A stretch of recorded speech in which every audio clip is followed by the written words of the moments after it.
Baxan və izləyənlərin hamısına çoxlu-çoxlu salamlarımı yetirirəm. Bu günləri göy pomidorun marinad olunmasını sizlərlə paylaşıb bölüşmək istəyirəm. Əgər sizlər üçün də maraqlıdırsa, axıra qədər izləyin.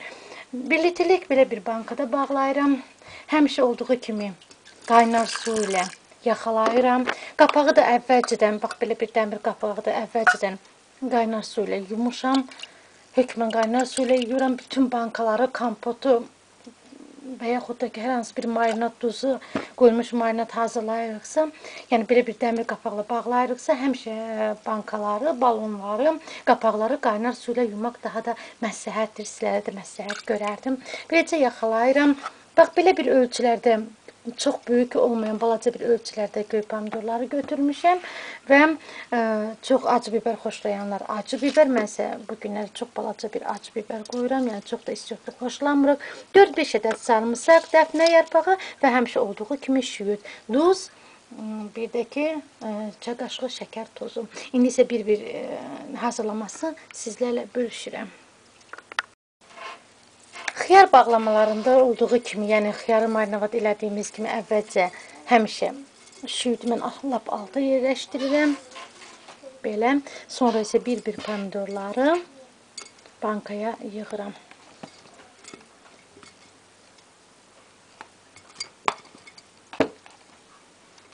Çox da əlimlə sıxmıram, yəni ki tam sıxlıq yaratmıram bankada, çox boşluq da yaratmıram.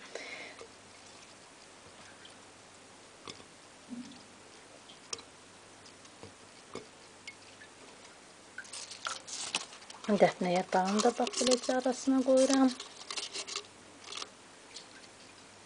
Və sarımsaqlardan əlavə edirəm. Acı biber. Acı biberi acı belə kəsirəm ki, acılığını vermiş olsun.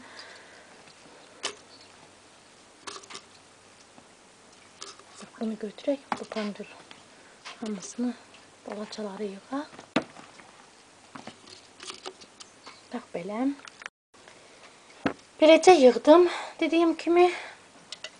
Və duz, çay qaşığı, üzr istəyirəm, xörək qaşığını axıra qədər doldurmuram. Beləcə duz əlavə edirəm və bir çay qaşığı şəkər tozu əlavə etdim. Artıq suyu qaynatmışam, qaynar su üzərinə əlavə edirəm.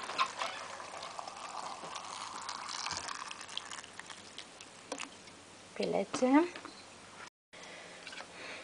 Yarım çay qaşığı, heç yarım çay qaşığı da yox, yarım çay qaşığından az deyərdim. Bax, beləcə uksus əlavə edirəm.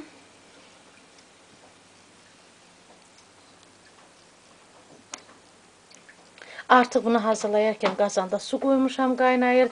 O bir videolarda göstərmişəm. Qaynar bankanı heç vaxt qazanın içərisinə qoymuram. Yəni o bir videoda qeyd etmişəm. Acı soyuq su əlavə edirəm və sonra qoyuram ki, yəni banka bölünməsin, çatlamasın. Dediyim kimi qaz sobasının üzərinə qoyuram və 20 dəqiqə qaynadıram. 20 dəqiqə qaynadıqdan sonra artıq qazandan çıxardıram və bankanın ağzını bağlayıram. 15 gündən sonra yemək olar. Qaranlıq və sərin yerdə saxlayıram. Heç də isti bir otaqda saxlamıram. 1 kiloqramlıq bankaya yığıram lobiyanı. Dediyim kimi, baxın, lobiya az olduğuna görə 2-3 ədəd dəfnə yarpağı içərisinə əlavə edirəm.